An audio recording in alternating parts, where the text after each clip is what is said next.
fantastic. He's dropped in because he's also rehearsing a new set he's doing for the Winnipeg Comedy Festival. You've probably seen him on TV. You've definitely heard him on Sirius XM. So please welcome to the stage, Mr. Dave Martin.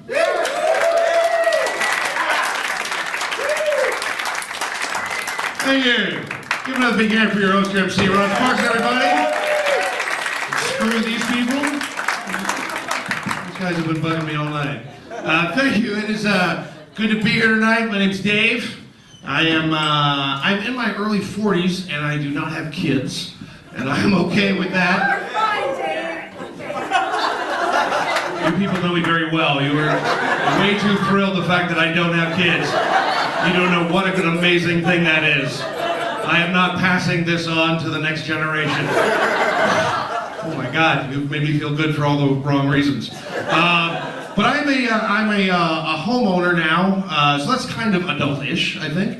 I have not bought a house though. I have bought a condo, which people look at you differently when you buy a condo as compared to a house. You know, people are so excited. Like when you tell someone you bought a condo, immediately they get this twitch in their eye and they look at you like, how many community centers were destroyed so you could have a place to live? They kind of look at you, oh, really, a condo, huh?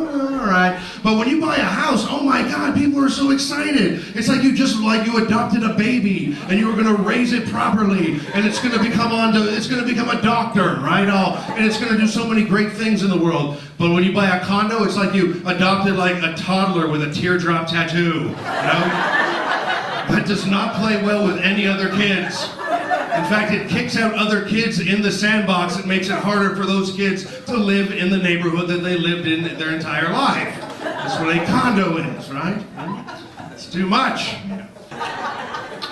People get so worried about the gentrification of a neighborhood when a condo comes in, and people get worried and they get scared. You try to hope that the neighborhood stays the same, but sometimes it doesn't. Sometimes the condos come in, and then it's just like spas and coffee shops, and it's like moms wheeling around their kids that are named like Tristan and Abigail that have their own Instagram accounts, and guys wearing ironic T-shirts, and and the bearded hipsters with portable record players that run on kale. Oh my God, the pretentiousness of a condo is incredible.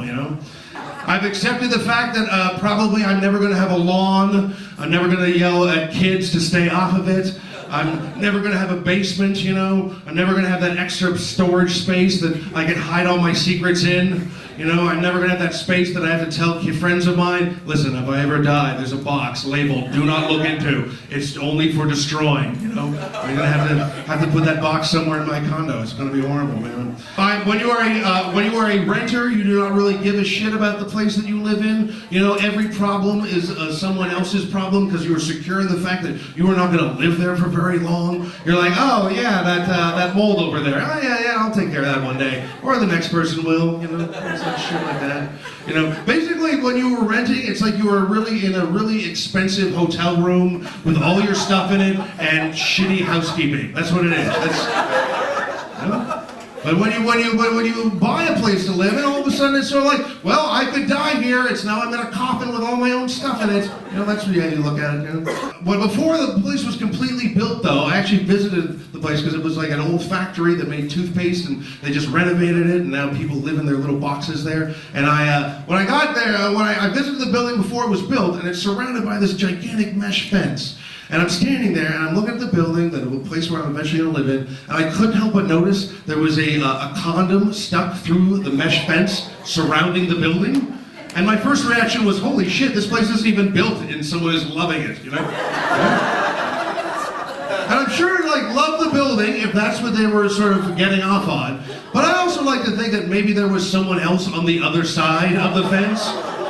So it's like some crazy war-torn country where they're like, we are not going to let this crazy war stop us from making love. We are going to have sex through the fence. Now suck it through the fence. Let's go, let's do it through the fence. And then maybe some guard saw them having sex through the fence, and he put up a couple of shots in the air, and they ran off in opposite directions like two scared dogs, And then just this sad dangling condom that reminded them of their love for the building or their defiance and their love for each other. I don't know. Whatever story's more interesting is the one that I like to go with.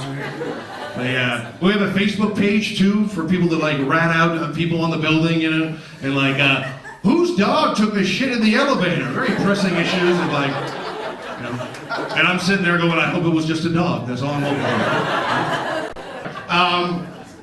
There's a gym in the building that I live in as well, and I try to use it as, well, not as frequently as I should, but I go there, and I like to take a bottle of water to the gym. One morning, I didn't have a bottle of water, so I rummaged through the recycling bin, and I look for the best possible thing, right? So I get this bottle, wash it out, fill it up with water, take it down to the gym, and let me just say that you get some very interesting looks when you are punching in a heavy bag with boxing gloves and doing cardio and chugging out of a bottle of vodka.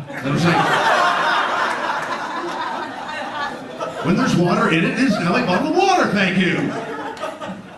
I'm now the most unapproachable guy in the building that is very open about his alcoholism. Take what you get, huh? But the most awkward moment that I've had in the building since I've lived there was I was taking the elevator. I'm going down, you know, to the basement and where the garage is. And this woman gets on. I'm on the 4th floor. She gets on the 3rd floor. She's holding a pug dog, like an old pug dog. I can tell it's old. Nothing wrong with that, right? And so I'm trying to be neighborly, and I ask her, "Oh, what a lovely, cute dog you have. How old is your dog? What's its age?" And she goes, "Oh, well, she's 14. And I was like, "Aww." And have you ever started saying something and halfway through saying it, you realize that someone, if they really wanted to could take this the wrong way? You know, you know, while you're saying it, you realize, man, this is coming out wrong. So I say, "Oh, wow, 14 years old. Well, looks like she's been around." She gets off the elevator, she covers up her dog's ears and looks at me and goes, "What's that supposed to mean?" "Well, you've caught me, lady. I just called your dog a whore." That's right, now I'm the guy in the building that loves to slut-shame animals. That's me. First of all, dogs have no shame, okay? Have you ever been to a dog park? They do whatever the fuck they want. They do not care. There's no social media. There's no shaming of dogs, okay? And second of all, I mean, first of all, what's wrong with being old, right? There's nothing wrong with being an old dog. Maybe it's got some stories to tell, right? Maybe if there are some sexy, whorish dog stories, I'm sure. Because that dog could not take its eyes off of me, okay? Well, that's where I live. Thank you very much, everybody. Good night. Take care of yourselves.